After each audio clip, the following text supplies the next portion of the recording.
Salve, salve, galera. Boa noite a todas, todos e todes. Vamos dando início aí ao último painel, à última mesa. Aquele mal de professor, né? Painel é foda, mas a última mesa que é a roda de conversa. Saudar todos os camaradas que estão aqui. Saudar a construção do evento também. Acho que o corre ali do fundo. O pessoal da Casa do Povo, aqui na pessoa da Maiara. Saudar também o Cauê, que sempre está no bastidor ali, pela autonomia literária. Saudar todo mundo que construiu o evento, que está acontecendo hoje, mas qualquer evento que a gente faça não começa de um dia para o outro.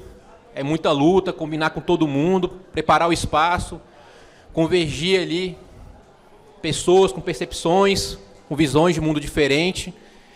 E aí, começando o nosso painel final, vou continuar com esse vício de professor de chamar debate de painel, né? Difícil.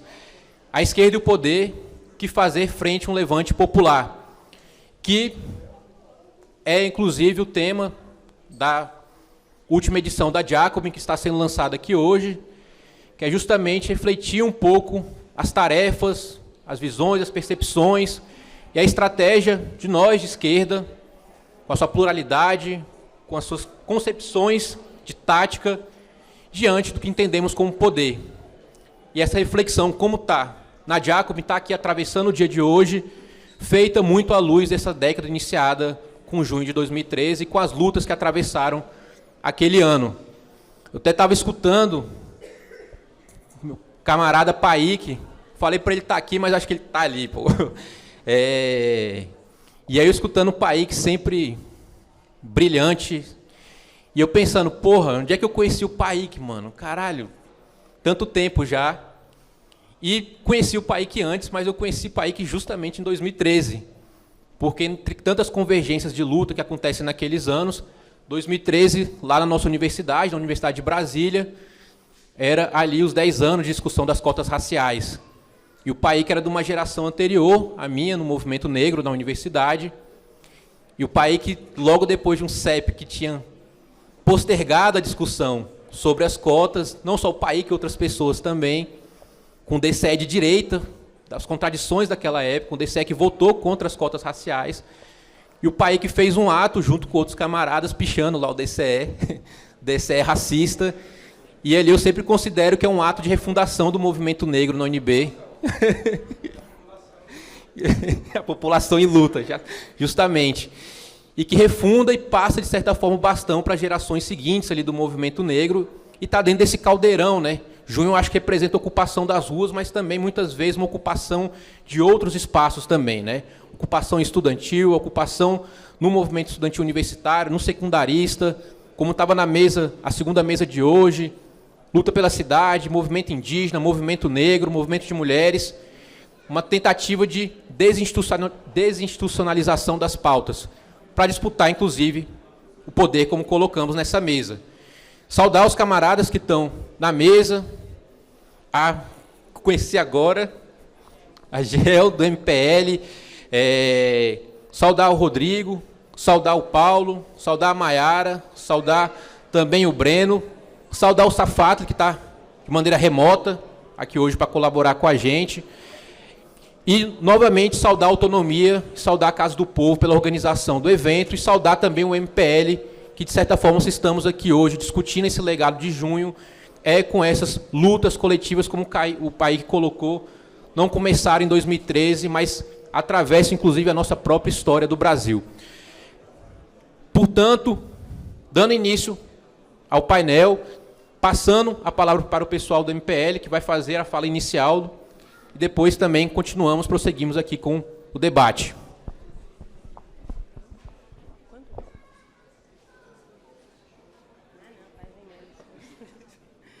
Salve, gente, boa noite. Licença para chegar. Precisa usar o microfone, né? Ah, tá. Então tá bom. Às vezes, se tiver muito ruim, eu dou uma tremida aqui na mão, mas vocês me avisam. Bom, boa noite. Estamos aqui para falar um pouquinho... Aliás, falaram para caramba, né? Desde as 11 horas da manhã, muita coisa para falar sobre 2013. Mas eu acho que, enfim, fazer um ponto aqui nessa mesa de abertura para a gente pensar um pouco do ponto de vista do movimento passe livre e, principalmente, da luta por transporte, né? Então, o que eu pensei de falar aqui, vou tentar ser bem rápida, é falar um pouco desse lugar do MPL, né, enquanto estrutura, mas também enquanto movimento que está nas ruas desde 2005, pelo menos, né? Enfim, foi fundado em 2005 no Fórum Social Mundial, mas desde antes também já tem se articulado. Mas, principalmente, falar que a luta por transporte ela existe desde muito antes do MPL e a gente espera que ela continue muito depois e para muito além, assim, né? Só para falar algumas coisas de cabeça, Pai, que eu não sei se eu vou estar repetindo sua fala aqui, mas, enfim. Só para falar algumas coisas de cabeça, assim, né? Teve Revolta do Buzu, 2003, 2004, 2003, né? Salvador. Revolta do Vintém, 1879, Rio de Janeiro. Enfim, sempre que existiu transporte, existiu a população se movimentando, se articulando para que esse transporte tivesse melhores condições. Para além disso, né? Agora falando um pouquinho do movimento Passe Livre, nós somos um movimento que vai pensar aí, né, a luta por tarifa zero, mas também a luta pelo fim de todas as catracas, né? A gente também acho que falou aqui em vários momentos das catracas simbólicas, né, desse direito à cidade e dessa cidade que a gente quer construir para além dessa lógica de lucro, para além dessa lógica racista, para além dessa lógica excludente, para além dessa lógica machista, enfim, e por aí vai, né? Então, em 2005, o MPL é fundado. E, a partir de então, todos os anos, o MPL esteve se articulando, esteve nas ruas, fazendo os atos que vocês imaginam, né, alguns de vocês tiveram presentes, mas também fazendo outras coisas, tá, gente? Fazendo material, fazendo formação, fazendo estudo, construindo com outros movimentos, construindo articulações com o território, enfim. Eu acho que é importante colocar isso, né? A gente tem um texto que é bem conhecido também, que não começou em Salvador, não vai terminar em São Paulo. E aí, meio que parafraseando também, não começou em 2013, não vai terminar em 2023. Mas, enfim, 2004, 2005, 2006, 2007, enfim, todos esses anos tiveram uma sequência de articulações e lutas. 2011 também, uma luta contra o aumento bastante forte. 2013, né, que a gente tanto falou por aqui. O que eu acho importante de trazer, assim, né, trazer um pouco também da estrutura de como o movimento se organiza, inclusive porque isso é um desses... Enfim, vou chamar de legado, porque eu não estou conseguindo pensar em outra palavra, mas a forma que a MPL se estrutura, né, de maneira autônoma, independente, horizontal, apartidária, que é diferente de antipartidária, né, enfim, esse é um debate também, foi construindo outras possibilidades de estar na rua, né, desde 2005 até hoje. Para além disso, acho que é importante comentar também que a gente é uma federação, né, ou seja, a gente está presente em várias outras cidades e estados do Brasil. E aí, assim, vou dar uns saltos aqui, porque eu acho que eu já falei mais do que 10 minutos. Mas aí, contando um pouquinho, né, assim, eu acho que o que é importante de a gente pensar a partir de 2013 é esse saldo de outras possibilidades da gente pensar outras formas de se organizar, outras formas de estar na rua, outras formas, inclusive, de fortalecer outros movimentos, né, sejam eles autônomos ou não. E, para além disso, né, a gente teve, enquanto pauta, né, 2013, a revogação do aumento em diversas cidades do Brasil, e hoje a gente tem mais de 70 cidades no Brasil todo com algum tipo de tarifa zero, né, transporte como direito na Constituição e por aí vai, assim. Por que é importante a gente pautar isso, né? Porque é importante a gente dizer que a gente sempre esteve nas ruas, assim. Mesmo depois de 2013, né? 2014, 2015, enfim, todos esses anos a gente teve, seja apoiando outros movimentos, como, por exemplo, as ocupações secundaristas, ou outros movimentos por transporte, ou os trabalhadores, fazendo outras articulações, e também nas ruas para tentar barrar o aumento, né? Acho que é importante dizer isso porque existe também um lugar da criminalização de movimentos sociais, que não é diferente da repressão que a gente vê nas favelas todos os dias também, né? Voltando aqui para lembrar. Deixa eu ver se eu estou esquecendo alguma coisa. Deixa eu ver aqui.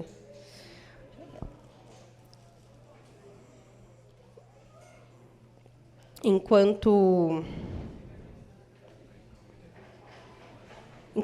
movimento passe livre, também acho que é importante a gente trocar um pouco essa ideia, assim, né? Hoje em dia a gente tem, hoje na cidade de São Paulo a gente tem um pedido de estudo pela prefeitura de São Paulo, né, uma pauta da tarifa zero colocada de forma muito mais abrangente, uma discussão sobre direito à cidade, que é muito importante, que vem das ruas em 2013, mas que é importante também dizer, né, o movimento Passe Livre ele não tem nenhuma liderança e também não cabe a nós dizer o que as pessoas devem ou não fazer, né, é importante que elas façam o que elas acharem, enfim, que faz sentido.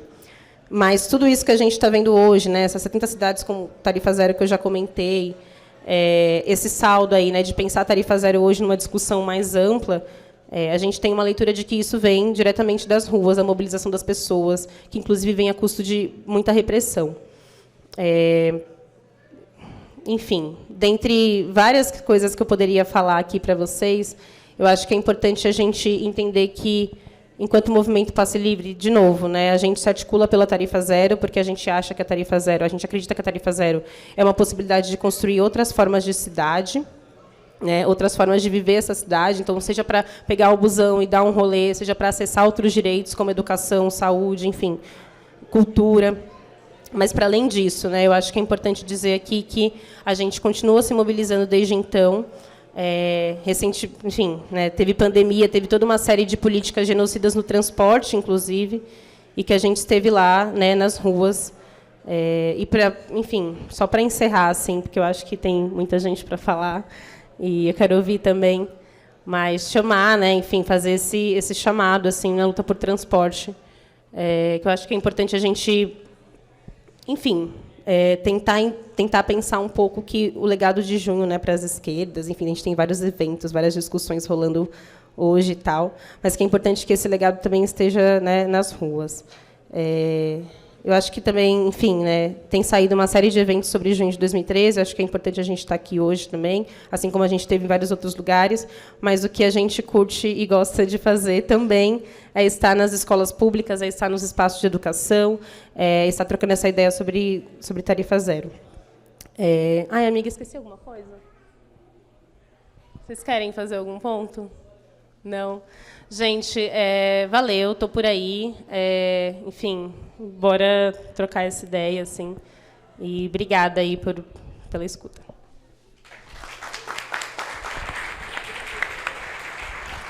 Valeu, Kel. Vamos ver se dá certo, pessoal. Como o Safato está virtual, se a gente passar a palavra para ele para garantir a fala dele, será que rola ou não? Será que vai?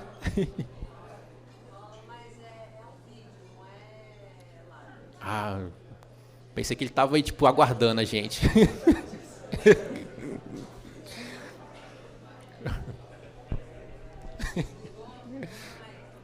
Nunca se sabe. Então,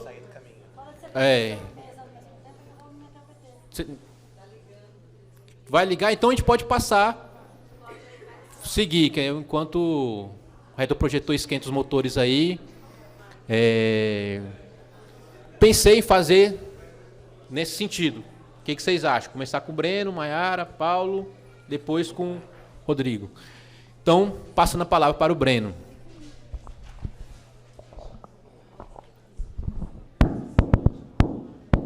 Eu vou falar de pé. Primeiro, boa noite a todos e a todas. Muito obrigado pelo convite para escrever na revista. Devo ter sido o autor que entregou nos 45 minutos do segundo tempo. Agradecer também o convite por estar aqui presente. Olha, como eu imagino que, além dessa primeira intervenção, algumas outras intervenções falarão sobre junho de 2013, eu vou falar de outra coisa, que tem a ver com junho de 2013, mas tem mais a ver com o tema da revista e um pouco o tema do meu artigo, que, embora toque em junho de 2013, busca resgatar, até historicamente, essa discussão da esquerda brasileira sobre estratégia. É quase que uma viagem aos anos 80, eu sei disso, falar de estratégia. Mas é uma viagem importante para a gente poder compreender o que se passou depois disso. O que é estratégia para a esquerda, tradicionalmente? Ela é simples de ser dita. Ela tem um objetivo. O objetivo é o poder político. A questão central de qualquer estratégia é conquistar o poder de Estado, para, a partir do poder do Estado, mudar a sociedade. Esse é o objetivo central de uma estratégia, pelo menos no tempo histórico da onde eu venho, era essa ideia, de que a estratégia tem esse objetivo. E, portanto, as forças de esquerda no Brasil, que se alinhavam em torno de que estratégia tem esse objetivo, nos anos 80, numa situação muito peculiar, discutiam qual era a estratégia para chegar no poder. Vinha-se de experiências múltiplas no mundo, e em especial na América Latina. Algumas experiências vitoriosas e que se transformaram em paradigmas, e outras experiências derrotadas. As experiências vitoriosas que eram paradigmáticas eram a Revolução Russa, de 1917, o processo insurrecional, a Guerra Popular prolongada na China, e seus derivativos relativamente semelhantes, ou mais ou menos semelhantes em outros países, a Revolução Cubana, com muito impacto no Brasil, e a Revolução Nicaragüense, de 1979, que formatava um outro tipo de estratégia, que era a guerra de guerrilhas, como ficou tradicionalmente conhecida. Mas também havia experiências derrotadas, especialmente nos países capitalistas com um grau maior de desenvolvimento do que aqueles que haviam feito revoluções. Especialmente contava muito para a esquerda brasileira a experiência de Salvador Allende no Chile. A tentativa de construir uma estratégia de poder, que era disso que se tratava. Salvador Allende não é Gabriel Boric. Eu sei que isso não é uma novidade para ninguém aqui, mas é bom sempre enfatizar. Mas era uma estratégia que buscava combinar disputa de hegemonia nas instituições e na sociedade, com estratégias de insurgência, de tal maneira que você conseguisse, por dentro das instituições nas quais se chegava ao governo, criar um bloco de forças capaz de desencadear um processo revolucionário e levar as classes trabalhadoras ao poder. Foi uma experiência que fracassa. Em 1973, nós estamos quase exatamente há 50 anos desse momento, a Revolução Chilena foi esmagada pelo golpe de Pinochet, porque a Revolução Chilena cometeu o pecado maior que qualquer revolução não pode cometer, que é não ter sido capaz de se defender. Uma revolução que não é capaz de se defender, ela está condenada à derrota. Ela está condenada à derrota. Ela tem que ser capaz de se defender. O inimigo é fascista, recorreu às armas, a conspiração internacional, o imperialismo. Essas são as regras do jogo. Sempre o inimigo fará isso. E uma revolução que não é capaz de se defender será derrotada. A gente pode, claro, denunciar o imperialismo, denunciar a burguesia interna, denunciar todos as trapaças, truques e ilegalidades cometidas, mas, ao fim e ao cabo, o problema que tem que ser discutido é por que a Revolução Chilena não foi capaz de se defender. Nesse debate, vai se consolidando na esquerda brasileira, em particular no PT, que emerge nos anos 80 como o principal partido da esquerda brasileira, substituindo o Partido Comunista Brasileiro, que até então era hegemônico. No PT vai se constituindo uma discussão que ela amadureceria no 5º Encontro Nacional do Partido, que se realiza em 1987. Qual que é a construção que emerge e qual a polêmica que houve para a consolidação da orientação que seria aprovada no 5º Encontro? Havia, basicamente, duas posições em debate dentro do PT, naquele momento. Uma posição, a gente poderia carimbá-la como insurrecionalista. A ideia de que você levaria as massas a se movimentar, as greves e as lutas sociais, isso levaria a situações, a uma escalada de greves e greves gerais que se contraporia à violência do Estado, até um momento em que a capacidade de mobilização transitaria do protesto para a insurreição, e a insurreição derrubaria ainda a ditadura militar, que existiu até 1985, e, a partir da insurreição, você teria um governo popular revolucionário com tal ou qual característica, mas, fundamentalmente, a via de acesso ao poder era a insurreição. Forças importantes dentro do PT defendiam essa tese. A mais importante corrente que defendia essa tese, então, era um partido que existia dentro do PT, o PRC, o Partido Revolucionário Comunista, cujos principais expoentes eram Tarso Genro, José Genuíno, Oséias Duarte, que defendiam a tese insurrecionalista. Mas essa não é a tese que vence o debate. A tese que vence o debate é aquilo que passou a ser conhecido como estratégia democrático-popular. O que era a estratégia democrático-popular? Ela definia que a via de acesso, a via de aproximação ao poder era eleitoral, era institucional. Tinha que eleger o presidente da República. Era essencial nessa estratégia conquistar, pela via eleitoral, o governo da República. Era necessário ter maioria eleitoral no país para eleger o presidente da República. Essa era a via de aproximação, como tinha sido no Chile de Salvador Allende, como depois viria a ser em todos os países que experimentaram governos progressistas na América Latina. O caso mais característico é a Venezuela de Hugo Chávez. A partir da constituição de uma maioria eleitoral que permitisse ter um governo de esquerda, este governo ele teria como tarefa principal disputar a hegemonia, ser o instrumento principal de disputa de hegemonia. Dentro de uma leitura que se fazia, e vejam só que essa leitura era nos anos 80, poderia ter iluminado a vida da esquerda brasileira por décadas, infelizmente não foi o que aconteceu. Qual era a leitura que se fazia? Que em países periféricos do capitalismo, como era o caso brasileiro, quaisquer governos nacionalistas, moderadamente reformistas, quaisquer governos que afetassem os pilares de sustentação da acumulação capitalista, quais sejam a superexploração do trabalho, a dependência externa, o monopólio da terra, quaisquer governos que buscassem alterar, nem que fosse moderadamente essas estruturas, acabaria tendo como resposta a contra-revolução burguesa, ativa ou preventiva. A burguesia não aceita reformas. E ela recorre à quebra da constitucionalidade, se necessário for, para impedir a continuidade dessas reformas. E exatamente a partir dessa leitura se elaborava uma estratégia na qual o governo era, como eu já disse, o principal instrumento de luta pela hegemonia. O que significava isso? Significavam três coisas fundamentalmente. A primeira delas, ser capaz de melhorar aceleradamente a vida do povo.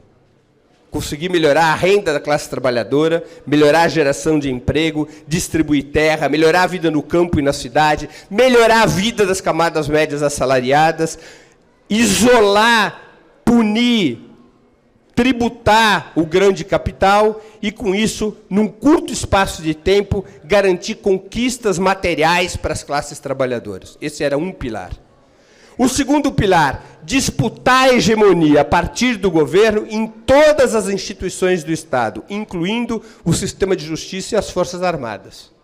A experiência chilena ainda era muito forte. Ou seja, a ideia da neutralidade das Forças Armadas ou do seu caráter profissional tinha sido uma ideia falida na estratégia de Allende. Constituir uma capacidade militar, disputar a hegemonia nas Forças Armadas, era essencial se a leitura era de que a contra-revolução burguesa, ativa ou preventiva, seria a resposta das classes dominantes a quaisquer governos reformistas. Então, disputar a hegemonia em todas as instituições do Estado era um outro elemento fundamental. E havia um terceiro elemento. O terceiro elemento é adotar o método da mobilização popular, da elevação da educação política, da organização e da mobilização do povo como principal ferramenta de disputa de hegemonia. Embora não fossem essas as palavras empregadas, a estratégia democrática popular apontava para um governo de insurgência e não para um governo de administração. O que é um governo de administração? É um governo que se mantém fundamentalmente no marco institucional e vai aos seus limites. Um governo de insurgência não nega os marcos institucionais, mas se apropria dos marcos institucionais para acelerar e aprofundar a capacidade de mobilização do povo. Um exemplo de governo de insurgência nos nossos dias, eu não sei se vai dar certo, é o governo de Gustavo Petro na Colômbia. É um governo de insurgência. Exemplos de governo de administração. O governo Gabriel Boric é um governo de administração. Para a gente ter mais claro o que eu quero dizer com essas palavras. Mas esse era o terceiro elemento da estratégia democrática popular. Fazer da mobilização popular o instrumento fundamental de disputa de hegemonia. Esses 3 pilares, melhorar a vida do povo, disputar a hegemonia e mobilizar as forças populares, esses 3 elementos eram considerados tarefas preparatórias de um enfrentamento inevitável. Haveria um enfrentamento inevitável entre as forças que dariam sustentação a um governo democrático popular e as forças oligárquico-burguesas que mais cedo ou mais tarde tentariam derrubá-lo. E a preparação desse enfrentamento ela era decisiva para que a estratégia democrático-popular transitasse da sua etapa fundamentalmente reformista para a sua etapa revolucionária, ou seja, a etapa na qual as classes trabalhadoras, lideradas por esse governo, reúnem condições de força suficientes para controlar todo o poder de Estado. Essa era a estratégia democrático-popular. O que viria a acontecer nos anos 90? Nos anos 90, as classes trabalhadoras sofrem duras derrotas.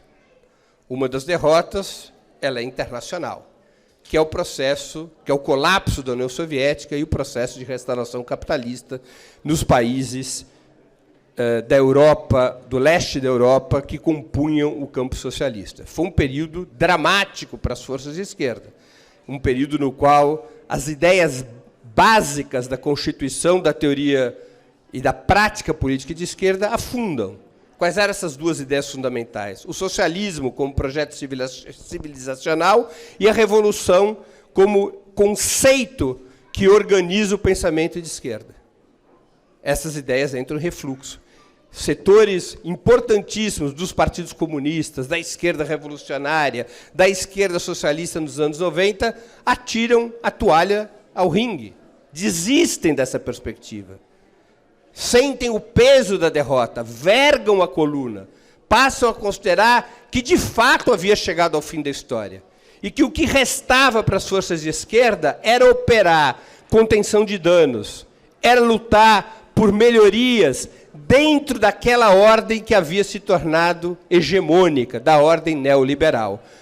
Os partidos sociais-democratas, que no passado podiam ser identificados como correntes reformistas do movimento operário, fazem uma transição de mala e bagagem, se transformam em correntes reformistas da burguesia, e não mais do movimento operário, se transformam em partidos da ordem neoliberal.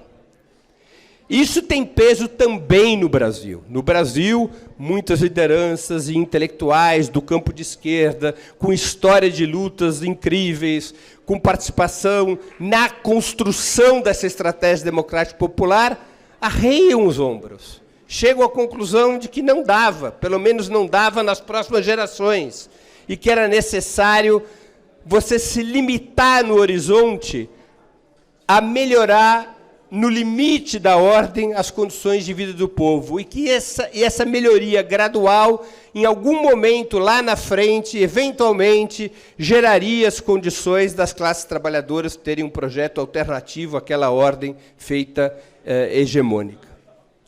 É um momento em que se substitui a estratégia pela tática. Deixa de se ter estratégia, concebida como uma orientação política cujo objetivo seja levar as classes trabalhadoras ao poder. E passa a ter tática. A tática ela está circunscrita a ganhar eleições e a melhorar a vida do povo, sem um horizonte estratégico. Sem um horizonte estratégico. Isto vai retirando da esquerda brasileira e do Partido dos Trabalhadores, seu principal instrumento, o espírito insurgente com o qual foi fundado. Porque o espírito insurgente não é fundado com base numa moral elevada, embora a moral elevada seja importante. O espírito insurgente depende de uma orientação política. Depende de como você enxerga e de como você atua sobre a situação política. E passou a vingar como corrente, como pensamento hegemônico na esquerda brasileira, um tipo de pensamento que a gente podia chamar de melhorista. Nós vamos melhorar a vida do povo. Nós vamos ter sucessivos governos melhorando a vida do povo. Como se houvesse na Sexta República, aquela república criada pela Constituição de 1988, contra a qual o PT vota, exatamente porque o seu núcleo político, o seu sistema político era visto como antidemocrático e antipopular, como se aquela Sexta República fosse elástica e fosse possível ir melhorando a vida do povo sem que a burguesia reagisse, com a burguesia aceitando que essas reformas fossem feitas. Aquela leitura sobre o enfrentamento inevitável, ela era deixada de lado. E, em substituição, passou a se ter essa ideia da elasticidade. Quando houve o golpe contra a presidenta Dilma Rousseff, eu ouvi de um importante ministro do governo Lula, numa reunião pública, e de um importante histórico dirigente do PT, numa reunião não tão pública, que eles estavam surpresos com o golpe, porque eles estavam convencidos de que a burguesia, depois da Constituição de 88, haviam feito um pacto com a democracia e com a soberania eleitoral, e que os golpes eram produtos da Guerra Fria, e não produto dos antagonismos próprios da sociedade brasileira.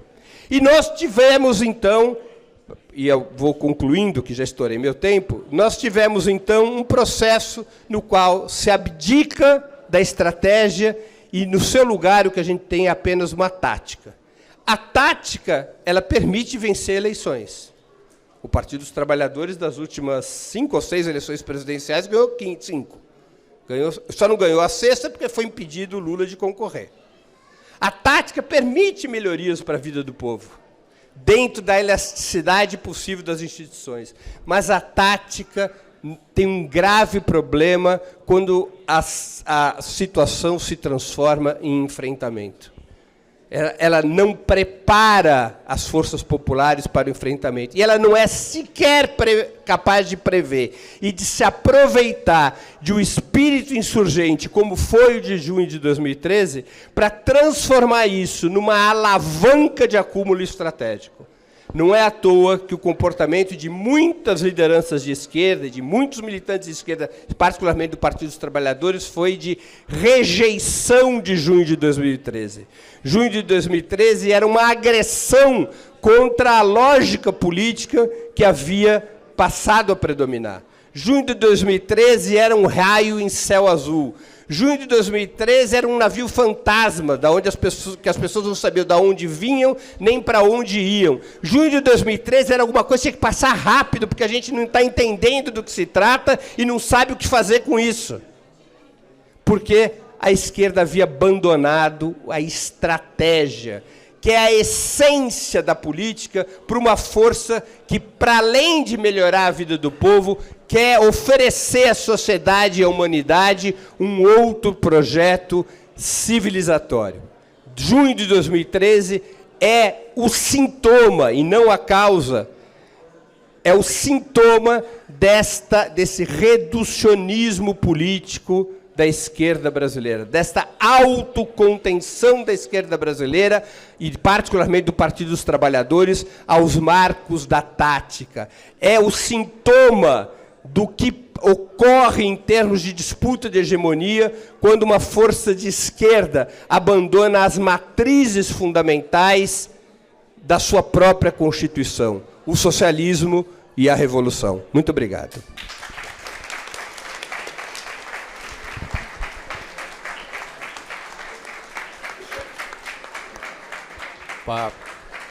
Obrigado, Breno.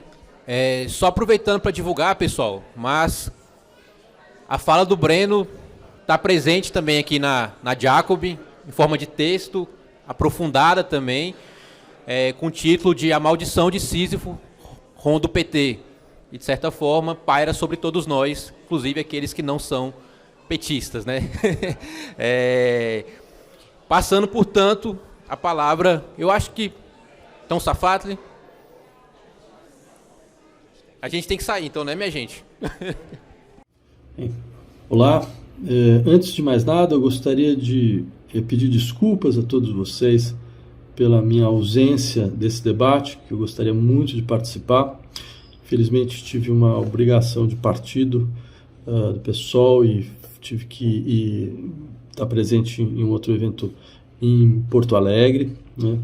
Me deixa muito triste, porque eu gostaria muito de poder estar discutindo de maneira bem mais real com vocês, principalmente diante dessa mesa que tem pessoas, para mim, são tão importantes, interlocuções tão importantes, o Rodrigo, o Breno, Mariana. Então, primeiro eu queria começar fazendo esse pedido de desculpas, né? Segundo, eu também gostaria de parabenizar a Autonomia Literária por esse evento, Casa do Povo também, é algo que deixa muito feliz perceber o desejo de discutir 2013, né, principalmente em um momento como o nosso, onde 2013 foi objeto de tantas críticas e tantas desqualificações, algumas mesmo inesperadas, né, depois de tanto tempo. Eu queria começar, na verdade, primeiro lembrando, há alguns dias atrás, nós fizemos na Universidade de São Paulo um evento chamado Defender Junho de 2013. Né? E logo me chamou a atenção o fato de que nós estávamos lá reunidos exatamente para defender o junho de 2013, mas não contra a extrema-direita, não contra o bolsonarismo, mas defender junho de 2013 contra certos setores da esquerda brasileira que tendiam ou a ver em 2013 o início de todo o processo de degradação institucional do Brasil, a ascensão da extrema-direita, ou para desqualificá-lo como qualquer movimento que fosse absolutamente central e importante para que a gente possa compreender, discutir e agir a partir de novos horizontes para a política, para a sociedade do Brasil. Eu queria primeiro também externar minha felicidade de poder saber que neste momento se reúne pessoas que podem ter visões muito distintas do que foi 2013, muito distintas de quais são as tarefas do dito campo progressista brasileiro, do pensamento de esquerda no Brasil, mas que tem ao menos uma coisa em comum, e acho que essa coisa em comum ela diz muito, muito, que é a fidelidade a 2013 como um acontecimento central da história brasileira. Essa fidelidade, ela é uma fidelidade, eu diria, a um tipo de compreensão do que deve ser a ação da esquerda daqui para frente, né? Porque eu diria o que nos une nesse ponto, a despeito de nossas múltiplas visões sobre organização política, sobre perspectiva política, sobre a esquerda brasileira, é a compreensão de que todos aqueles que estão, de uma maneira ou de outra, engajados num processo de transformação social do Brasil, não podem voltar as costas para dinâmicas insurrecionais. Nós devemos estar preparados para ela. E nós não estávamos preparados para ela. E, de fato, isso talvez mostre um ponto, ao meu ver, importante, que é na maneira como eu compreendo 2013, ela é efetivamente uma insurreição popular. Ela tem todas as características de uma insurreição popular. Eu começaria lembrando que o processo insurrecional é um processo que marca a história do século XXI. A gente poderia dizer que o século XXI não começa em 11 de setembro de 2001, certo? O que significaria, caso nós aceitássemos isso, de colocar o medo como um afeto central dentro do horizonte político mundial. Eu acho que ele começa, na verdade, na Tunísia. Ele começa com um corpo imolado, certo? Essa história de que desencadeia a Primavera Árabe, né? Que é um vendedor ambulante, se autoimola diante da prefeitura da sua cidade, né? Exatamente porque ele era escorchado a todo momento pela polícia, né? E isso, a partir disso, o mundo muda. Pelo menos um processo insurrecional ganha força. Isso é o mínimo que se possa dizer. E que passa pela Tunísia, passa pelo Egito, vai passar pela Turquia, vai passar pela Espanha, vai passar pela França, passa pelos movimentos ocupais, chega na América Latina, passa pelo Brasil, passa pelo Chile, passa pela Colômbia. Ou seja, eu queria insistir primeiramente nesse ponto. Há uma sequência insurrecional na história recente do mundo, né, do sistema capitalista global. Uma sequência insurrecional que expressa um sistema de descontentamentos populares, né, com os processos de concentração e de pauperização próprio a dinâmicas neoliberais e que expressam também uma desconfiança, um processo de desidentificação muito forte com estruturas institucionais vigentes. Este processo, eu queria insistir, ele é político por definição. Ele é o processo político enquanto tal. Faz parte do processo político. A expressão dos sistemas de insatisfação contra as dinâmicas de espoliação social, né? E faz parte também que essa dinâmica de espoliação social ela nos leve efetivamente a um processo de questionamento do poder, de como o poder é exercido, quem representa o poder, né? E quem efetivamente pode falar dentro de umas dinâmicas de luta de poder, de conquista de poder. Toda a ação política é uma ação de contestação das partilhas do poder. Eu acho que isso fica muito claro nessa sequência insurrecional e fica muito claro em 2013. Agora aí vem uma questão que me parece central, né? Que é o despreparo da esquerda brasileira em saber atuar em situações dessa natureza. Claro, com raras e honrosas exceções, grupos que fazem trabalhos de longa duração, com setores mais desfavorecidos, que tentam estabelecer dinâmicas de organização social de revoltas, né? A gente tem aqui, entre nós, alguém do MPL, que fez um belo trabalho nesse sentido, isso é inegável. Certo? Nós temos também setores, mesmo vinculados à prática partidária, que têm consciência importante, né, do que significa estar preparado para dinâmicas insurrecionais, mas a verdade é que, do ponto de vista hegemônico, nós vimos algo muito diferente. Nós vimos, na verdade, uma recusa estruturada, uma recusa vinda dos setores mais inesperados, né, porque não foi só a esquerda institucional, suas dinâmicas, seus quadros partidários, suas estruturas sindicais tradicionais, que normalmente isso acontece, mas principalmente, aí vem um dado importante, a esquerda intelectual e acadêmica brasileira, que demonstra, eu diria, a ausência da consciência do seu papel num processo como esse. Eu lembro de uma situação que me chamou muito a atenção em 2013, começaram a ter uma série de reuniões com todas as pessoas que possam imaginar, reuniões com núcleos acadêmicos de esquerda, com os núcleos partidários de esquerda. Eu lembro, por exemplo, de uma delas, alguém levantar, um poeta à época, levantar uma afirmação do tipo: bem, olha, quem disser que entende o que está acontecendo em 2013, mente. E eu lembro que essa afirmação me deixou muito irritado, ao ponto de eu falar: olha, mas espera aí, a população está na rua pedindo escola padrão FIFA. O que você não entendeu exatamente? Qual parte você perdeu? Né? Tem outro setor da população que está falando que não aguenta mais não só os preços exorbitantes do transporte público, a falta de qualidade brutal, o fato de você perde horas preciosas da sua vida, né, preso no trânsito, e você fala que não entendeu o que exatamente? Né? Mas acho que esse não entender mostrava mais do que isso, mostrava um não querer entender. Né? Mostrava um desejo de não querer nada saber, ou seja, de não querer ouvir, né, aquilo que a população estava gritando de todas as formas, certo? Durante todos esses meses que marcaram 2013. Foram meses, é sempre bom lembrar, de junho a novembro de 2013 no Brasil, certo? Não houve um dia onde não houvesse uma manifestação popular em algum lugar do país. Né? Isso mostra um processo de politização absolutamente impressionante, com várias pautas, porque significava tentar reconfigurar o espaço, digamos, da que a gente chama de esfera pública, né, a partir das demandas reais da população, daquilo que elas realmente queriam ver resolvidas e ver discutidas e debatidas. Né.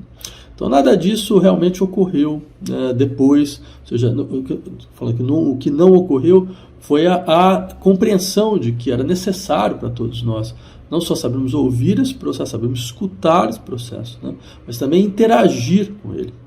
E não voltar às costas, como aconteceu.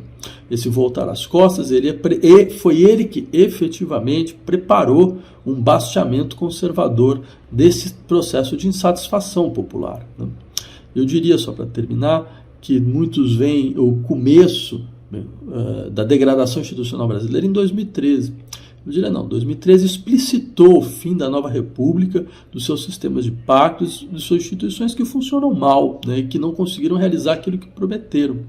Mas tem um momento que efetivamente coloca que termina com um processo, digamos, de governos de esquerda institucional no Brasil, não é 2013, é 2014. Né? a espoliação eleitoral da senhora Dilma, né, na eleição de 2014, né, que foi esse momento onde se mobilizou toda uma dinâmica de luta de classe no interior do processo eleitoral, e para que, quando então nós ganhássemos e o governo se constituísse, ficava muito claro que não, que a gente ia ter mais um governo de coalizão, mas agora de uma coalizão absolutamente contrária a tudo aquilo que tinha sido prometido meses anteriores, o que desmobilizou radicalmente todo o eleitorado de esquerda no momento de acirramento dos conflitos nacionais, e deu uma espécie de avenida aberta, né, para a extrema-direita colocar seu carro na rua sem nenhuma contraposição. Né.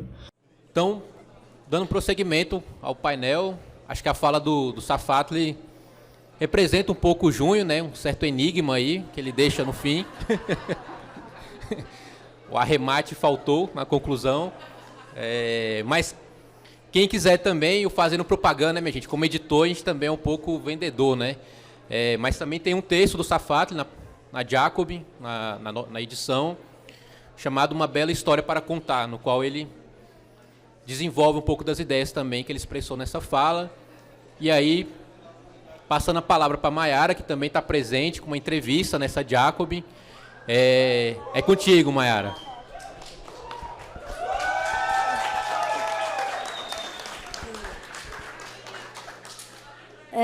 Eu ia falar sentada, mas achei que era bom fazer jus ao meu salto e falar em pé mesmo. Eu segui o exemplo do Breno. Eu lembro, cadê o paicão da massa? Foi beber, tá ótimo. Mas eu lembro que a primeira vez que eu fui falar pelo MPL, eu tinha 17 anos, e aí eu fui no encontro da NTT, Agência Nacional de Transportes Terrestres. Aí tinha uma pá de intelectual, falava os bagulho esquisito e tal, e aí eu falava pro pai que desesperava, falava, velho, eu não sei falar esses bagulho não, velho. E agora? E aí ele falou, não, fala aí que nós tem que falar mesmo, que nós que vive o bagulho do transporte, nós que tem que falar. E aí eu falei, obrigada, pai, por me dar essa força naquele encontro lá, eu tinha 17 anos, eu achava que não podia falar nada. Continuo achando que não posso falar nada. E uma das coisas que eu falei que a única que vale a pena é quando eu falei que eu não sou ninguém. E aí eu gostaria de retomar essa afirmação, que eu gostaria que vocês escutassem essa fala como eu falei aquele dia, que é eu não sou ninguém. Eu fui do MPL desde a sua construção até 2016, mas, no fundo, todo mundo já falou de que ovo da serpente é o caralho, que, né, acho que todo mundo que está aqui já tem esse consenso, que ninguém ali era de direita. Eu não vou fazer mais uma fala para falar disso, que é chato. Então, eu gostaria que vocês considerassem, a luz até ia ajudar, mas que eu não sou ninguém. Eu sou só mais uma pessoa que ando de bike, ando de metrô e reclamo que está caro.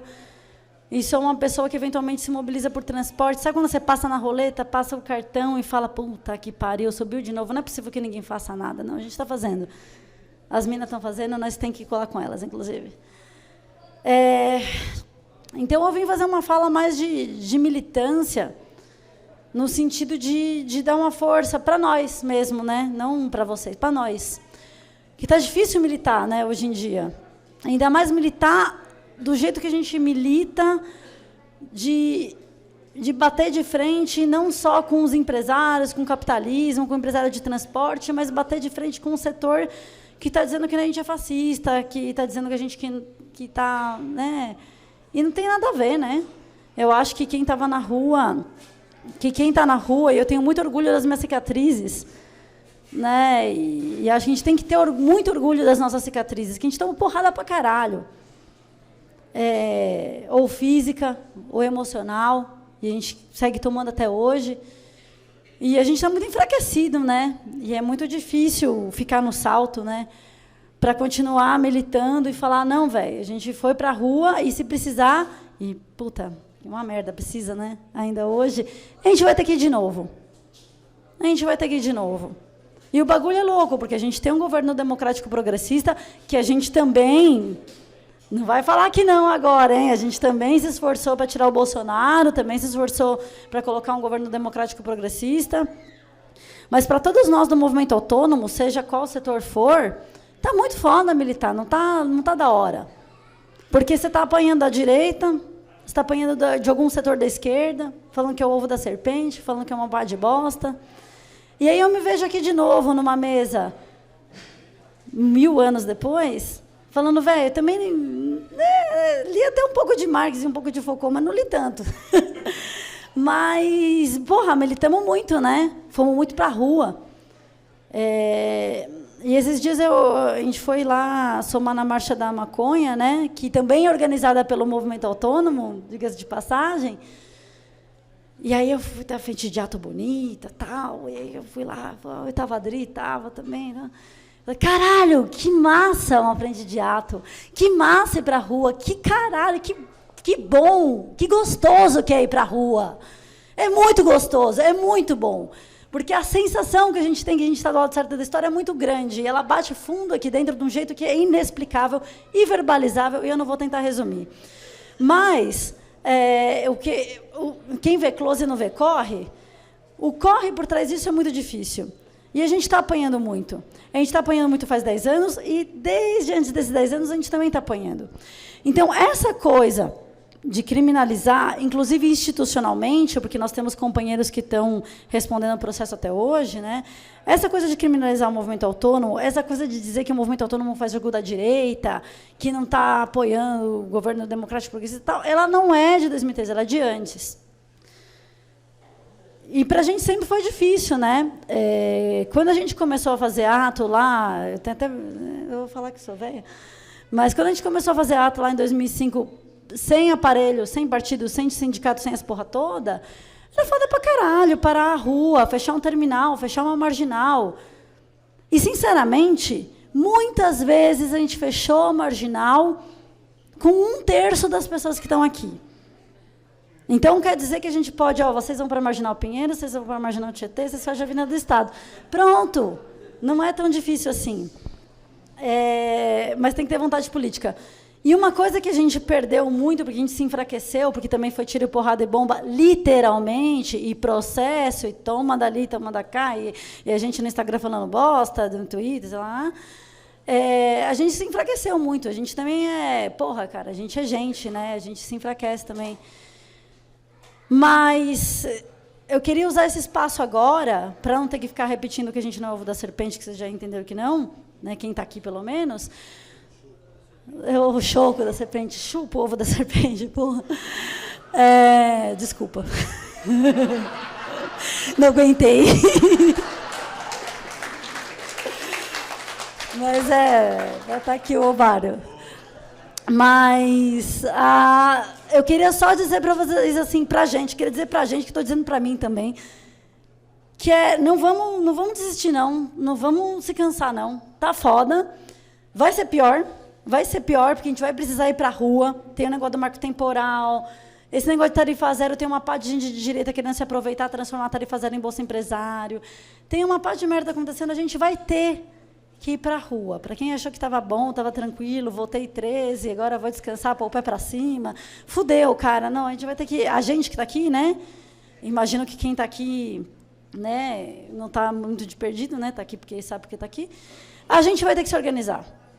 E aí, nesse sentido, vamos respeitar a diversidade tática, né? Eu acho que tem gente que se organiza no movimento autônomo, tem gente que se organiza nos partidos para eleger gente, voto tudo nesses parlamentares, tal, porque depois aí os caras que mandam o jurídico a gente, né, tirar a gente da delegacia depois, vamos votar também, que depois os caras mandam os caras tirar a gente da cadeia. Tudo bem, vamos, diversidade tática, acho que é isso, a diversidade tática. Cara, acha que tem que botar a gente no parlamento? Vamos, bora. Estou super feliz de ver a Erika Hilton, por exemplo, né, Diane Maria, que falou aqui. Tem que ter uma diversidade tática que tem o campo majoritário do PT, não é só o PT, o campo majoritário do PT, as alas mais burocráticas da aliança de classe, elas sempre foram contra a gente. Então, eu acho que, assim, é uma reciclagem da moda que gente, vamos, quem estava na rua antes... Vamos lembrar, os caras sempre foram contra a gente, sempre falaram que a gente era um bando de moleque, sempre falaram que a gente estava fazendo o jogo da direita desde antes de 2013. Só que agora é mais pop, agora está na timeline, mas os caras sempre falaram isso. E a gente não vai ser fácil. Se quer um caminho fácil, é ir para casa ver Netflix. O caminho que a gente pode ir para casa ver Netflix também, tá, gente? Mas aí assim, o lance é que tem que pegar uma tarefinha ou outra depois. Por quê? Não, a gente ri, mas é triste. Porque o que a gente vê nos movimentos e nos coletivos, desde antes de 2013 e vê agora, é que tem sempre mesmo as 2, 3 pessoas no mesmo coletivo fazendo as mesmas coisas sobrecarregadas. Então, o que eu posso falar para vocês, e que eu acho que tem muito mais a ver com 2013 nesse contexto, nós, né, do que falar do ovo da serpente ou não, é falar que a gente não pode desistir, que a gente tem que continuar, que a gente tem que continuar por mais duro que seja. Eu acho que uma coisa que pega muito na discussão de 2013 não é só o passado. Para a gente o passado, talvez, um pouco, pensar, nossa, apanhei para caralho, estava apaixonado, não sei o que lá, porque a pessoa, não que, tá, mas agora, para o futuro, é que a gente vai ter que fazer a mesma coisa e mais difícil. E muito mais difícil, com um desafio muito maior. E espero que a gente esteja mais preparado com isso. Eu acho que a gente perdeu uma das coisas que a gente, como movimento autônomo, pelo menos, pode fazer melhor, e que todos os movimentos de esquerda podem fazer melhor, é dialogar mais com a classe trabalhadora. E que eu acho que isso foi a grande cagada que várias pessoas falaram, que é isso, não é virar e falar, é assim, e se o cara não fizer assim, foda-se, ele está errado, ele é um fascista. Cara, metade do país votou no Bolsonaro, e tem uma parte de gente que podia estar do nosso lado que, se pá, vota pro cara. E nós vamos ter que engolir um pouco esse ego e admitir que boa parte da militância também funciona por ego. E a gente tem que engolir essa porra desse ego e descer do salto. Não vou descer agora para exemplificar, mas vocês vão imaginar como que funciona. E dialogar com as pessoas, cara, com as pessoas que estão do nosso lado, com os nossos locais de trabalho, com aquela pessoa que a gente acha insuportável, com aquela pessoa que a gente acha que a gente discorda, que vai ser uma briga para sempre. Não, mano, nós é mó pouco, velho. Nós é mó pouco. Então, eu queria usar essa fala para isso. Eu queria usar essa fala para falar, cara, fica firme, é uma merda, a gente apanhou pra caralho, eu sinto muito, a gente provavelmente vai apanhar bem mais. A lei antiterrorismo foi uma lei que surgiu no governo do PT. Eu, sinceramente, acho que os caras já evoluíram pra caralho. Eu ouvi um pedido de desculpa público do PT. E eu falei, nossa, pedido de desculpa público. Então, tira os processos dos nossos companheiros que ficaram em Bangu 6 meses e estão ali em liberdade condicional, sem poder fazer porra nenhuma. Mas, enfim, vamos ver o que acontece. Vamos ver se toca o coração de alguém. Mas é isso, a gente tem que ficar firme, a gente tem que continuar se organizando, a gente tem que investir muito. E uma coisa que eu acho que o MPL deu certo, o MPL chamou tanta gente para a rua, porque era acordar às 5 da manhã e passar em escola. Era acordar às 5 da manhã e ir lá fazer piquete junto com os companheiros metroviários, com gente que concorda e que discorda da gente. E ir lá fazer piquete com os caras, apanhar da porra da polícia. Não é confortável. Toda vez que eu saio para correr de manhã, e aí isso eu vou chupinhar a fala do Drauzio Varela, toda vez que eu saio para correr às 5h30 da manhã, eu não estou muito afim de correr. Mas toda vez que eu vou lá, corro meus 10 quilômetros, eu falo, nossa, que da hora que eu fui. Militância é a mesma coisa. Na hora que a gente está fazendo, a gente fala, puta, que merda, que eu estou vendo essa mesma reunião, que eu estou nessa mesma tarefa, podia estar com a minha família, podia estar tomando cerveja, podia estar aproveitando. Mas depois que você vê o resultado, você fala, nossa, que da hora que eu fiz isso. Que da hora que eu não mosquei. Que da hora que a gente está fazendo. Não é agradável, não é confortável, mas precisa ser feito. Precisa ser feito porque a gente vai sair na rua, vai ver um monte de companheiro em situação de rua, e a gente precisa mudar essa merda.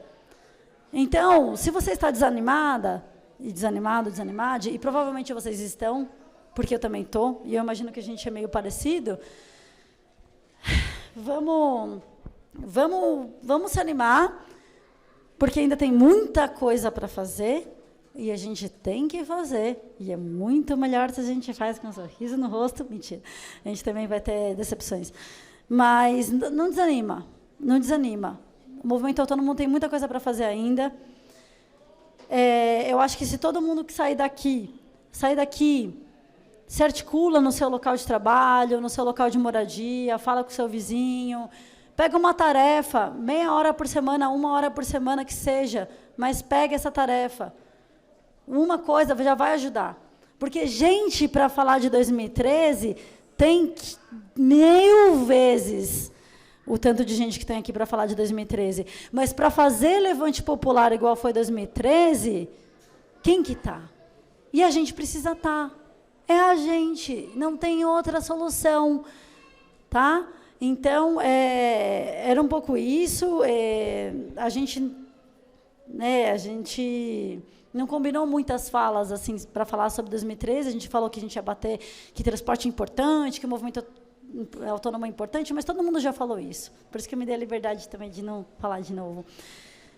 Mas vamos ficar firmes e se apoiar, e sem deixar essa ideologia neoliberal que o parceiro aqui falou, né, que tem uma vibe neoliberal dos movimentos, que é tipo, eu vou lá, vou ser militante, vou militar, mas se você está passando fome, se seu familiar está doente, foda-se pau no seu cu. Tipo, não, a gente tem que se ajudar. E se ajudar é sair da zona de conforto. Não é só para militar quando é agradável, quando é instagramável. A gente tem que militar e se apoiar entre a gente. E vamos firmar esse pacto, de verdade, porque está foda. Eu vou encerrar vendendo o jabá aqui, né, da Casa do Povo. Sou associada da Casa do Povo, como algumas pessoas daqui também são, voluntários, ou associados, ou coletivos. É um espaço antifascista. Esse espaço é um espaço antifascista. Pode ter suas contradições, porque é uma instituição cultural, tem CNPJ, o caralho a quatro, aí é ladeira abaixo.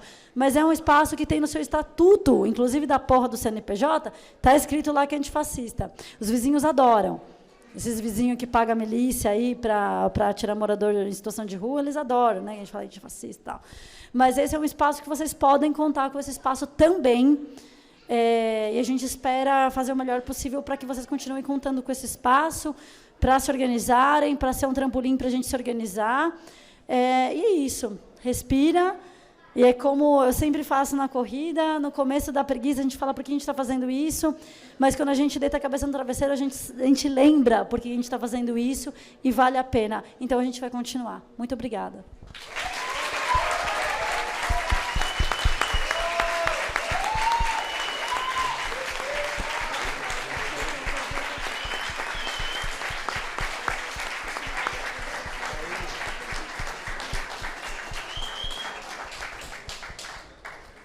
Salve aí, Mai. Já te chamando de Mai, primeira vez que eu estou te vendo pessoalmente. Mas, porra, emocionante assim a fala.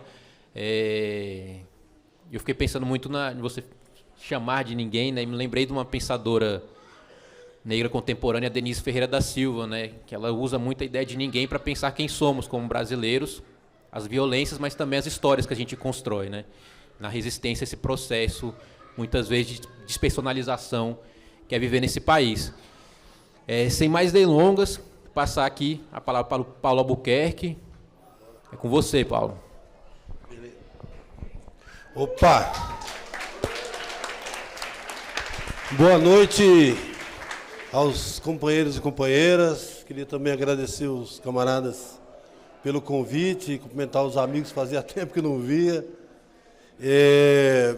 Eu, na verdade, vou fazer um caminho também.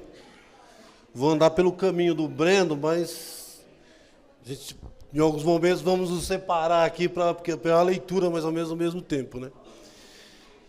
Eu fico brincando que o próprio tema já é sugestivo, é de quem está cabreiro, né? A esquerda e o poder, e o que fazer perante uma revolta popular. A pergunta já nos põe na condição de dizer, peraí, está todo mundo... Depois de junho de 2013, se acontecer uma revolta popular, o que eu vou fazer? Não é? Porque o mundo, na verdade, deu uma mudada e a gente precisa entender isso. As condições pelas quais se faz a luta hoje são diferentes das condições que se faz a luta nos anos 70, por exemplo, em que o movimento operário era predominantemente massivo. Você tinha uma base social operária sindicalizada, organizada e fazendo enfrentamento, greve, etc. E isso resultou num monte de conquistas, né, para os trabalhadores. E nós vemos num outro... Mudou muita coisa aqui, a gente precisa entender. E eu vou tentar falar um pouco disso e trocar umas ideias aqui sobre um pouco dentro dessa linha do proposto do tema, né?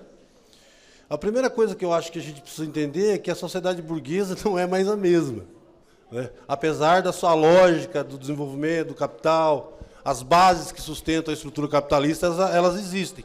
Mas ela existe sob a rege de uma crise profunda que o capital entrou, fruto, inclusive, da sua própria dinâmica de desenvolvimento das forças produtivas. Você tem hoje um grande desenvolvimento técnico-produtivo que produziu uma massa razoavelmente grande de pessoas e trabalhadores que não tem mais espaço no processo de produção. Essa massa também não tem, não, a parte dela, ela está nesse trabalho que a gente chama do trabalho extremamente precarizado. A outra parte, ela está perambulando. Por isso que você vê essas bombas migratórias, seja por guerra ou por crises econômicas, perambulando pelo mundo.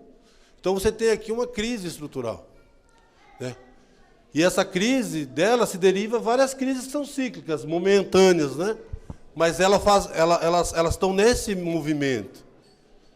E me parece, agora que já entrando na lógica da reflexão, de que a esquerda, na verdade, a gente parte do pressuposto que a esquerda não abandonou o programa, não rebaixou o programa, não abandonou o trabalho de base, não abandonou o processo de formação, não abandonou a organização política. Aliás, o que nós temos é um excesso de organização. Enquanto nós estamos conversando aqui, toda hora está surgindo um movimento, uma organização. E é assim também por parte do capital. Então, é uma sociedade que está extremamente, vamos dizer assim, organizada. Mas ela está organizada dentro de uma lógica que impõe um movimento destrutivo. A barbárie. Hoje, a regra geral é a barbárie, não é a civilização. Nós vivemos uma crise de civilização. É como se o mundo tivesse acabado e nós estivéssemos vivos. E quando eu digo isso, eu digo que a gente até é azarado, porque os dinossauros tiveram mais sorte. Não é? A gente tem que continuar vivo num mundo em decadência, onde a barbárie e a violência geral do Estado, do capital contra os trabalhadores, ela se amplia, e a gente está lutando dentro dessa ordem. E no nosso entendimento, a esquerda que lutou, que buscou o caminho institucional para tentar produzir reformas e tensionar essa lógica, ela fez o que é possível. Ela fez o que era para ser feito. Porque não tinha outro caminho para ela. A possibilidade de reforma dentro do capitalismo se foi na década de 70. E daqui para cá, meu amigo, é só ladeira abaixo. Mas não se trata de um abandono, se trata do desenvolvimento, se trata do aprofundamento da estratégia. Essa ideia de buscar um caminho, de constituir reformas graduativas que vão tensionar o movimento dos trabalhadores para produzir uma erupção e uma insurreição para chegar numa revolução socialista, me parece que deu na água. E a gente tem que ter coragem de encarar isso de frente. E não foi por abandono, não foi por falta de trabalho de base, não foi por falta de organização, não foi por falta de formação política. Tem um ditado antigo, a gente não joga sozinho. A sociedade burguesa, as contradições dela, tensionam o movimento. Essa ideia, a gente fala, lógico, movimento autônomo, não sei o quê, etc. e tal, mas você está numa sociedade burguesa. O processo, toda a organização de produção, por exemplo, eu militei no MST do início dos anos 90 até 2011. Entende? Eu não acho que o MST abandonou a ocupação, eu não acho que o MST abandonou as bases, eu acho que o MST mudou. Mas ele mudou porque a lógica pela qual o lugar onde ele faz a luta mudou. Até os anos 90, nós enfrentávamos um latifúndio improdutivo, com jagunçada e etc. e tal. Entende? Depois, essa lógica do campo foi mudando. O agronegócio, a grande indústria capitalista, a associação ao capital financeiro, bancos, etc. As contradições do enfrentamento da luta pela terra mudaram. E a base social do movimento também foi, apesar de tudo, com todo o sacrifício, constituindo conquistas. E essas conquistas também foram levando, é aquele momento em que as coisas vão se voltando, quando a conquista vai se voltando, uma parte dela contra você. O processo de organização da produção dos assentamentos levou o movimento a uma associação a setores do agronegócio. Entende? Então você não... Essa ideia de que a direção política conduziu para isso e pelegou... Enfim, lógico, tem uns pelegos pelo meio. Mas o fato é que tem mais problema aqui para a gente entender. Né? Então, uma crítica hoje, ela não pode se limitar a essa ideia de que a esquerda abandonou, de que a esquerda traiu, de que a esquerda rebaixou o programa. Uma crítica hoje tem que compreender quais foram os movimentos reais que a sociedade burguesa, no processo de produção, de organização social da produção, se desenvolveu e quais as contradições, quais as consequências disso para o movimento dos trabalhadores, né? E hoje nós estamos desse drama, eu acho, né? É por isso que a gente fica se perguntando, eu acho que junho de 2013, ele revela exatamente esse conjunto de contradições que é de uma sociedade cindida, de uma sociedade que não tem mais capacidade de dar resposta pela mesma. A crise do liberalismo, que derrubou um monte de presidente na Argentina, que fez com que o Fernando Henrique perdesse a eleição no Brasil, né, em um monte de lugar no México, etc. Essa crise já é o sinal de que as tentativas de gestão do capitalismo também colapsaram. E quando elas entram em crise, abre essa vaga para essa pseudo-esquerda reformista, né, entrar para dar uma amenizada nas contradições. Porque, lá no final das contas, todo mundo está com um pouco de medo da revolta. Porque esse processo de aprofundamento da barbárie produziu uma lógica totalmente destrutiva e muito louca. Porque a gente falou, o pessoal falou, a Maiara falou do ovo da serpente, né? Quem acha que o problema do ovo da serpente é junho de 2013 está bem por fora, né? Porque toda essa lógica que fortaleceu, que essas igrejas pentecostais foram se fortalecendo. Não estou falando do cara da fé, não, o coitado que vai lá na igreja rezar. Eu estou falando dessas máfias, né? Dessas universais da vida, mundial, etc. Esses caras foram crescendo e não foi crescendo agora. Não foi em junho de 2013 que eles apareceram, né? Um amigo está aqui na minha frente, um dia falou isso para mim, faz muito tempo atrás, eu não levei muito em consideração. Olhando para o momento, nesse momento, eu disse, olha, isso estava sendo embrionado no seio, no silêncio, e a gente não foi se dando conta. O processo de milicianização, né, do Rio de Janeiro, aqui todo mundo lembra, né? Quem era um governador que era aliado da esquerda, ele disse que aquilo era a autogestão dos povos, as milícias. E as UPPs que foram implantadas no Rio de Janeiro, o BOP entrava, expulsava o tráfico e entrava a milícia. Então, vamos enfiar o dedo no buraco. Aonde é que tem um ovo aí? Quem é que produziu esse ovo? Né? O ovo... Enfim, então a gente precisa entender que nós estamos num processo de aprofundamento da barbárie. As periferias estão sendo disputadas por vários segmentos e setores de reacionário, de direita, de tudo quanto é coisa, e as revoltas vão trazer isso. Então, se a gente nos perguntar o que fazer diante das revoltas, é preciso ter consciência que a revolta, ela vai trazer esse conjunto de contradições. E essas revoltas, elas são rápidas. Elas passam ligeiro, mas, ao mesmo tempo, elas trazem com ela todo esse processo, todas essas contradições da sociedade que a gente vive, ao qual a possibilidade de controle e direção dela vai ser sempre disputada. Vai ser sempre pau a pau. E agora não é só pela esquerda. Antigamente você via, né, chamava uma manifestação, vinha o cara com 30 bandeiras do PSTU, o outro com 50 do PCdoB, outro da CUT, outro não sei o que. Agora não, agora tem uns caras estranhos no meio. Entende? Isso é para nós aprender também que ser radical, do ponto de vista da tática, da ação, não é uma virtude de esquerda.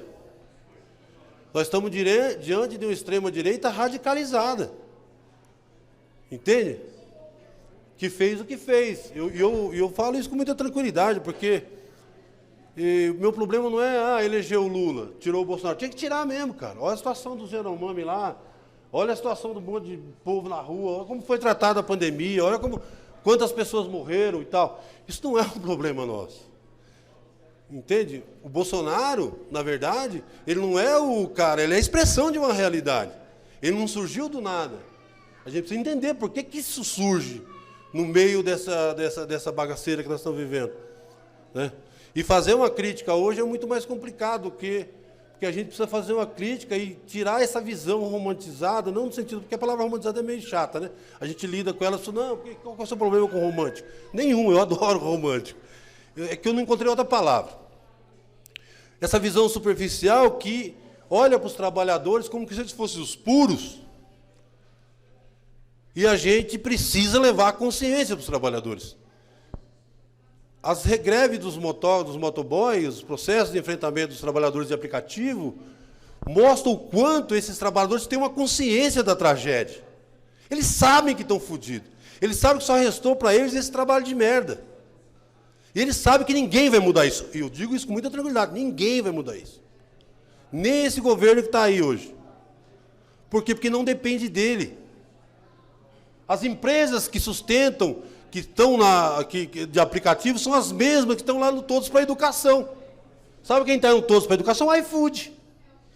Estou terminando. Entende? Então essa associação esquerda-capital, esquerda-gestão da ordem, e extrema-direita é uma dialética perversa, que vai permear todas as nossas vidas, até que um dia, quem sabe, a gente rompa com essa dinâmica. Então, vou concluir dizendo o seguinte, olha, eu até brincava com os companheiros, a pergunta, né, o que fazer diante da revolta popular, né? Eu falei, eu não sei se corre, né? Aí o Rodrigo me disse, não, tem que falar, não, se puder não atrapalha. Porque a situação é um pouco, eu acho que a fala da Maiara mostra um pouco o drama de que a gente está vivendo. Agora eu vou concluir dizendo o seguinte para vocês, se vocês me perguntarem, Paulinho, porra, pessimismo do caralho. E aí, o que fazer? Vamos fazer merda de novo. Entende? Porque não tem outro jeito. Se existe alguma possibilidade de alterar o quadro do mundo em que a gente vive hoje, é na revolta. E é uma coisa bem pequena que tem dentro dela, que a gente quase não enxerga. A gente quase não vê. A gente quase não toca. Mas ela é pequena. Porque a grande massa dos trabalhadores do povo que se mobiliza nessas revoltas, eles querem melhoria de qualidade de vida. E para isso esses governos estão tentando. Né? Tentando mal e porcamente. Mas lá no meio disso tudo, tem uma coisa que nos chama a atenção. Tem uma chama, tem um fogo, tem uma bomba ali. Porque as pessoas estão cansadas. As pessoas estão saturadas. Todo mundo sabe que esse mundo é uma bosta. Que o capitalismo está em decadência. A vantagem do capitalismo na sua decadência é que a luta de classe, inclusive, foi motor para empurrar ele chegar nela. Sem a luta do movimento dos trabalhadores, o capitalismo não tinha chegado a esse grau de desenvolvimento. Ele foi empurrado. Por conta própria, eles vão fazer o que estavam fazendo com o Yanomami. Eles vão fazer o que está fazendo com o trabalho de escravo na fábrica de suco do Rio Grande do Sul. Entende? Então, se a gente conseguiu alguma coisa com a luta de classe, foi empurrar esse desenvolvimento. Agora a gente tem que acabar com ele. E para acabar com ele só tem um lugar, é na revolta. E a revolta é o lugar também que a gente pode se lascar. Então, bem-vindos ao nosso mundo, e tem que enfrentar isso de cabeça erguida, sem medo, mas ao mesmo tempo cuidando do outro, analisando, sem perder a perspectiva crítica e sem cair na chantagem. Se fizer a luta agora, vai fortalecer a extrema-direita. Não vamos cair nessa chantagem. Sentou na cadeirinha dos alemão, agora aguenta o tranco. É isso aí.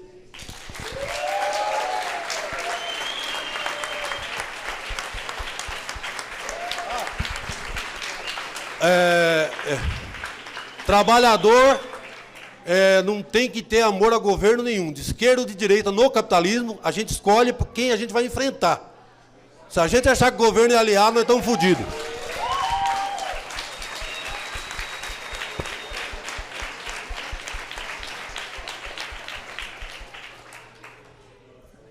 Foda demais, Paulão. Prazer também te conhecer, cara. Pô, pra dar uma animada aqui assim também. E eu tava pensando, né? Eu lembro quando eu recebi o flyer do evento, aí eu falei, pô, essa última mesa tem alguma coisa no nome esquisita, né, pô? O que fazer diante de uma revolta? E aí, como é que a subjetividade recuada está um pouco... O evento para discutir junho, a gente meio com medo da revolta, né? O que fazer? Aí não é o que fazer para gerar a revolta, o que fazer se a revolta acontecer, fudeu, né?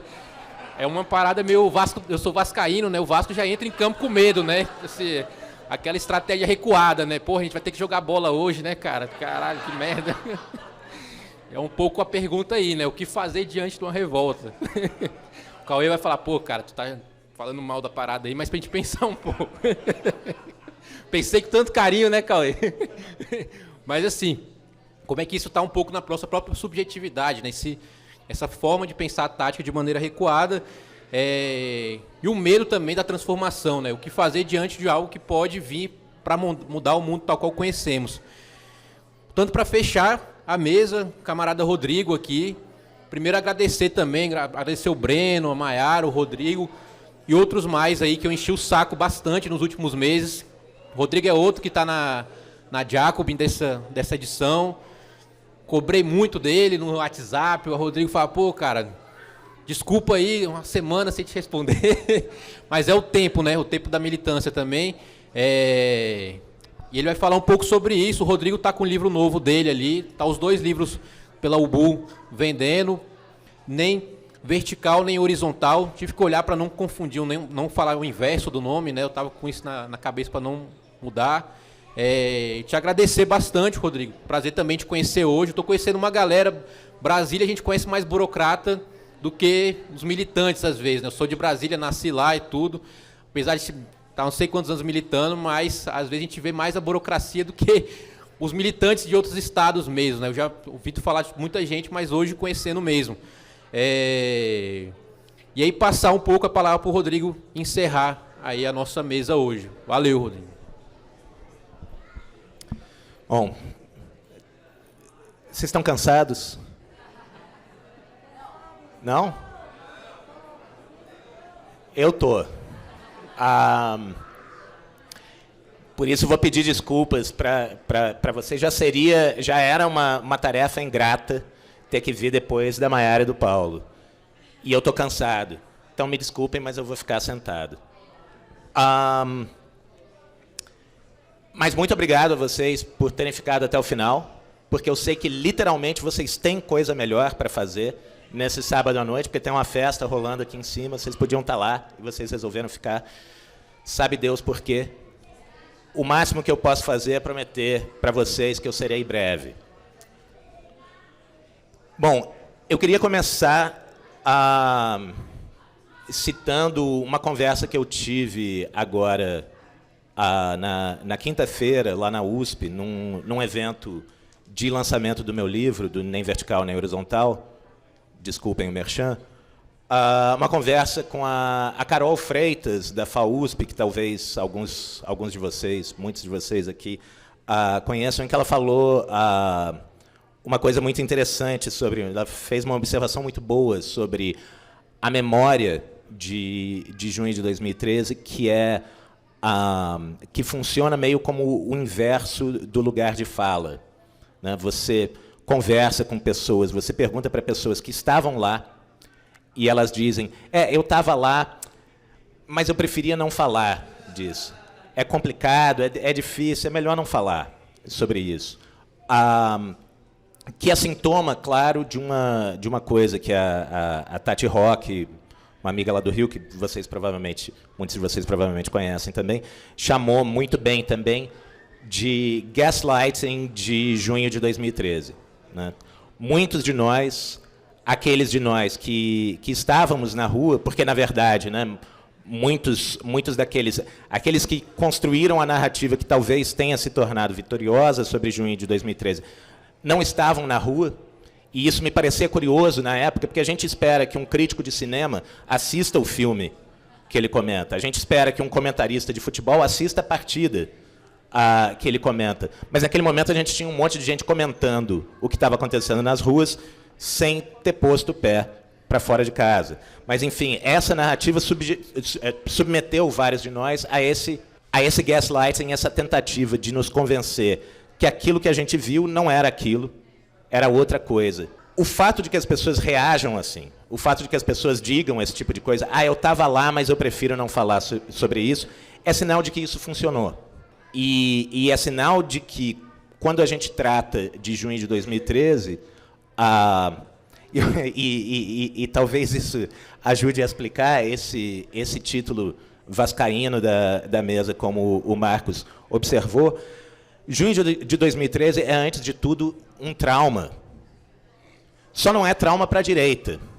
Para a direita foi ótimo, mas é um trauma muito grande para a esquerda.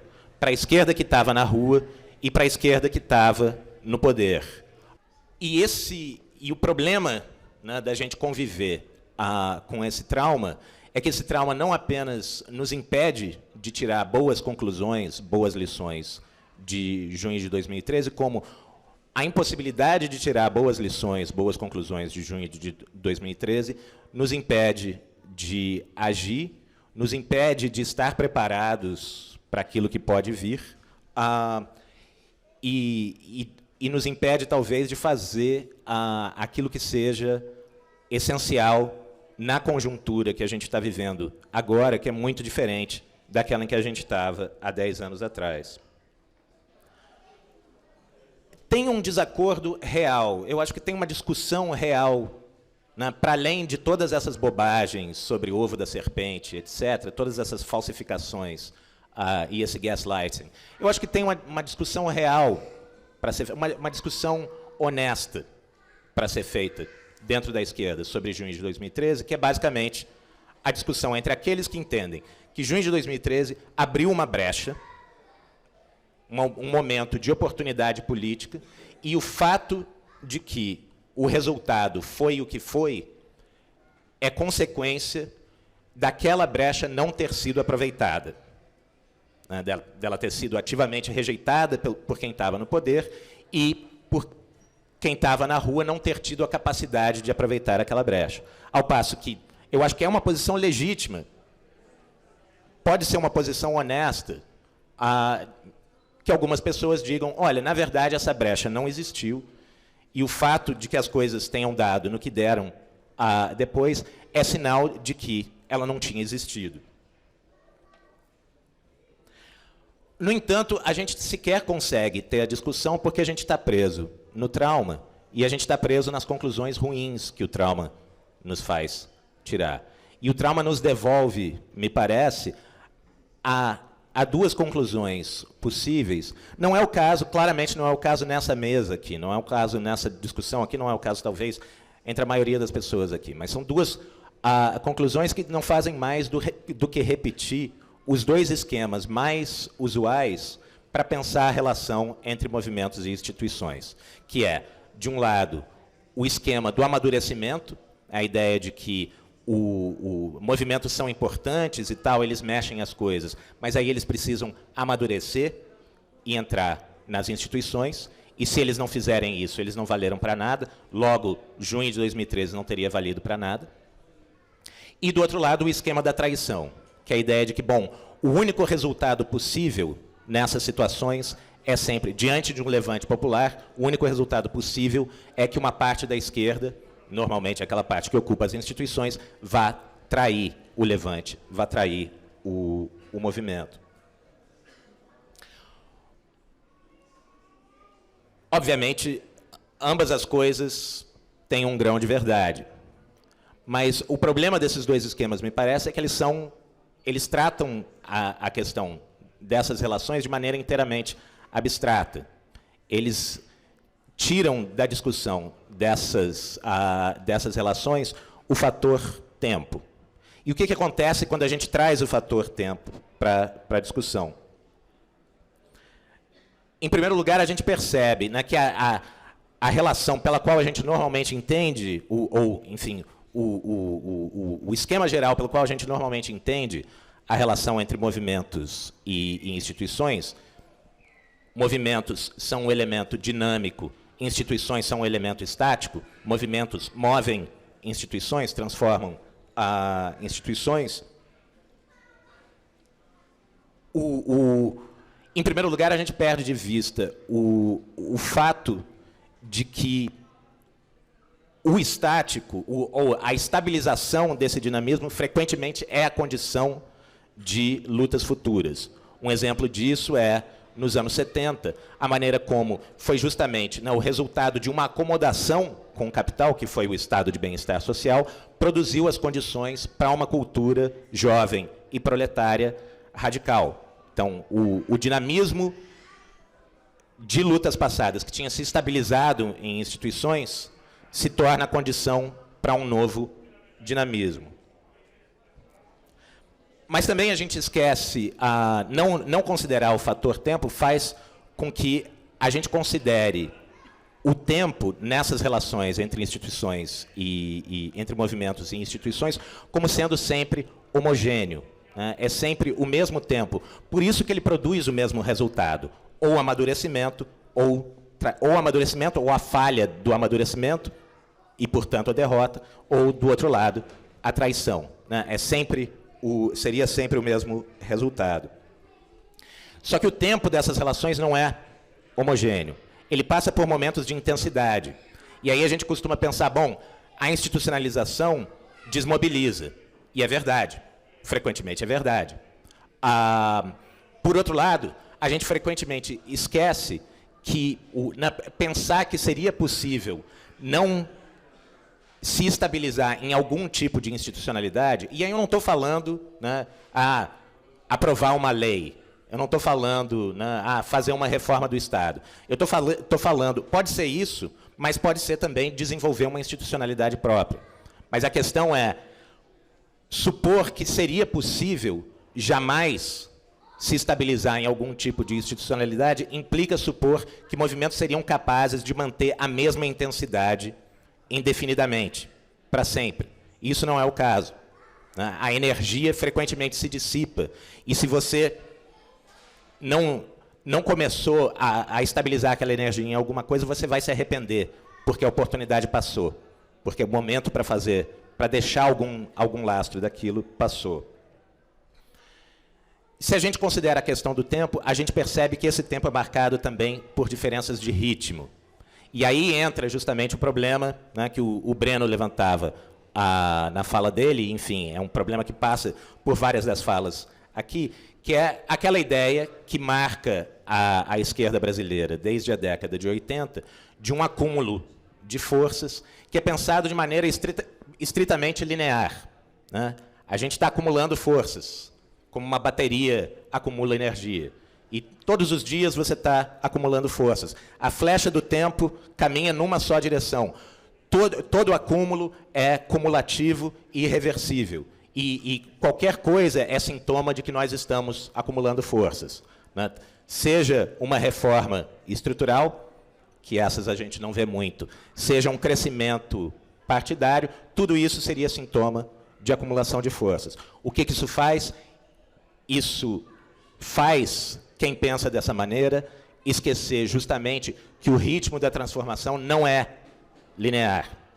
E diante de brechas, como junho de 2013, é o momento de se mover rápido. É o momento de não ficar preocupado em acumular forças, mas dobrar a aposta e malhar o ferro enquanto ele está quente. No fim, o problema desses dois esquemas, do esquema do amadurecimento e do esquema da traição, é que os dois pretendem ter a chave da transformação social, né? De um lado, você teria esse acúmulo linear de forças, é só isso que tem. Do outro lado, você tem a ideia de, bom, é só levante, é só revolta, como se fosse possível manter a mesma intensidade de levante, a mesma intensidade de revolta o tempo inteiro. Me parece que a gente deve, quando a gente pensa essas relações em termos de tempo, a gente percebe que o problema da transformação social, no final das contas, é um problema de velocidade. É um problema de velocidade relativa. Quer dizer, é um problema daquilo que se move, é um problema daquilo que é dinâmico, conseguir se mover mais rápido que aquilo que tenta capturá-lo, que tenta contê-lo ou que tenta reprimi-lo. E, no fim das contas, o problema está aí. É extremamente improvável que você consiga, seja por uma estratégia de acúmulo de forças linear, como é aquela que norteia a maior parte da esquerda brasileira desde a década de 80, seja, né, por uma aposta numa revolta que poderia continuar indefinidamente com a mesma intensidade, do ponto de vista desse problema da velocidade relativa, de se mover mais rápido do que aquilo que tenta parar, conter ou reprimir você, ambas as apostas isoladas parecem extremamente improváveis, ou seja, é difícil pensar que qualquer uma delas poderia funcionar sozinha. E é isso que nos leva a pensar, virou piada entre nós, porque o título do meu texto na Jacobin foi um título que eu descobri há 2 dias atrás, que tinha virado o título, eles não tinham lembrado de me formar, mas é isso que me leva a falar no texto, e aí levou os editores a achar, não, vamos botar isso no título, a falar em organização política como ecologia de formas de ação, como ecologia de formas de organização, dado que, justamente, nesse momento de fraqueza que o Paulo descreve, e que aparece também na fala da Maiara, onde a gente se encontra, não existe qualquer aposta que, isolada, pareça plausível como a solução para esse momento. Por isso, a gente precisa, e isso também já é um tema que apareceu em várias falas aqui, a gente precisa dessa ecologia, a gente precisa se amparar em diferentes formas de ação, em diversidade de tática, mas não só de tática, de estratégia, para trazer de volta a questão da estratégia para a política, como o Breno levantou. Por que isso importa agora? Por que importa pensar isso agora? E por que importa superar o trauma de 2013 agora? Em primeiro lugar, porque, e aí eu tenho bastante concordância com a fala do Paulo, porque a tendência, tudo permanecendo igual, é da gente caminhar para o colapso.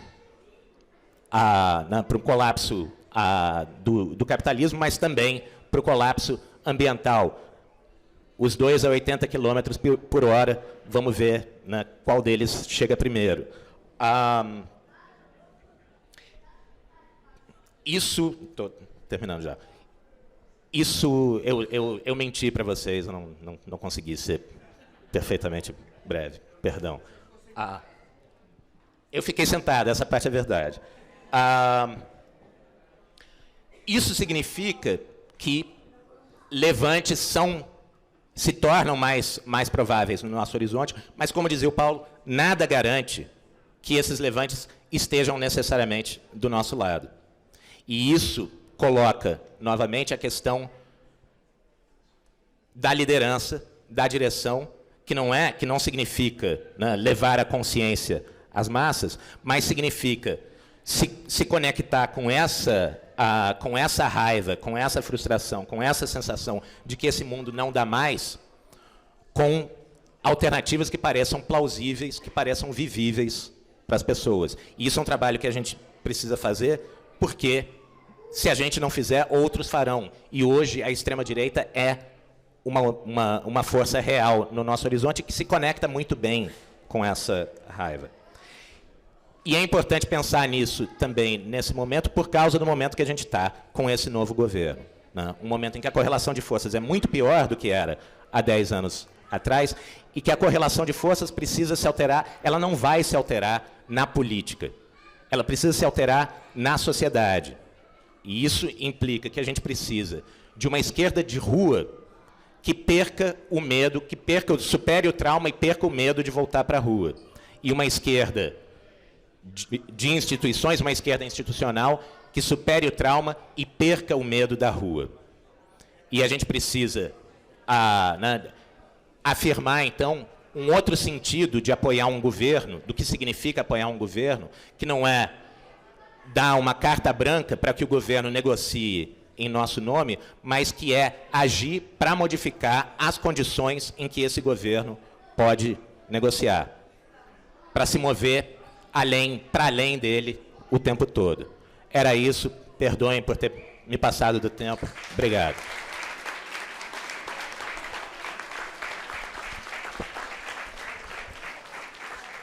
Opa, agradecer o Rodrigo. Vou concluir aqui de pé, breve, que eu sei que todo mundo já está doido para beber um chopp, para subir. Mas primeiro agradecer a mesa, Kel, Rodrigo, Paulo, Mai, Breno, Safatli, que mandou o vídeo também. Também dar um salve para a Autonomia. De novo, reforço muito. Um salve para o Cauê. Esse cara é uma máquina, assim, um cara hiper carinhoso, tá aí por trás dos bastidores, em todos os eventos que rolam. Um salve para a Mai também, em nome da Casa do Povo. Também, pessoal, a gente mencionou muitos livros. O Santini, que estava no painel passado, reforça não comprar livro pela Amazon, pelas essas multinacionais. As editoras estão aqui, os camaradas estão vendendo os livros também. A gente está vendendo.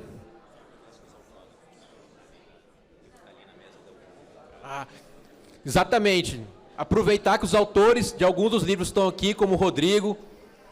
Também, como a gente não vai ter tempo para as perguntas, todo mundo que está no painel vai continuar aqui, trocar uma ideia, bebendo um chopp, tomando uma água. Muitos, como eu, estão querendo ir no banheiro dar uma mijada ali. Então, assim, mas como não vai ter pergunta, a gente vai estar por aqui também. Vou só concluir para passar para a Mai e para o Paulo, que eles estão com recados aqui também. Eu estava até com saudade disso aqui, minha gente, que a gente passou tanto tempo na pandemia fazendo organização online, né? E as falas que não concluem nos eventos presenciais. Novamente, boa parte da mesa está na edição nova da Jacobin. E agradecer todo mundo que está aqui. Você está muito a fala da Mai, eu acho que a gente atravessou anos muito duros, anos muito pesados para a militância, anos pesados para nós como brasileiros, anos duros de golpe, anos duros de bolsonarismo, de extrema-direita, de pandemia. Muitos de nós perdemos parentes nesses últimos anos, das mais diversas formas. Eu acho que aqui a presença de todos nós aqui mostra um compromisso com a luta também. No meu texto com a Bruna, na Jacobin, a gente cita muito a Sueli Carneiro ao longo do texto, que a Sueli fala, a única solução para enfrentar e mudar esse país é a organização. E a organização envolve não só discutir tática e estratégia, como a gente discutiu nessa mesa, mas também a organização discute reconstrução dos nossos afetos, reconstrução numa outra lógica, diferente do que o neoliberalismo nos informa em termos de subjetividade. Eu acho que aqui um pouco a gente tentou fazer hoje, é justamente construir essa utopia possível no próprio presente. Portanto, minha gente, fechando o painel, passando para os últimos recados, levem os livros, comprem a Jacobin, conversem aí com os camaradas das editoras, tem chopp, Banda Basura esperando a gente lá em cima, e Mai e Paulo para o último recado. Beleza. Só para o pessoal, tem esse livrinho aqui também, que são os escritos coletivos, incêndio, né? Como conseguir o livro aí, o pessoal ali. E também avisar que tem um pessoal que é muito encrenqueiro, já está chamando para o dia 29 uma treta, né? Espero que a gente se encontre lá para ver se sobe uma fumaça preta de pneu.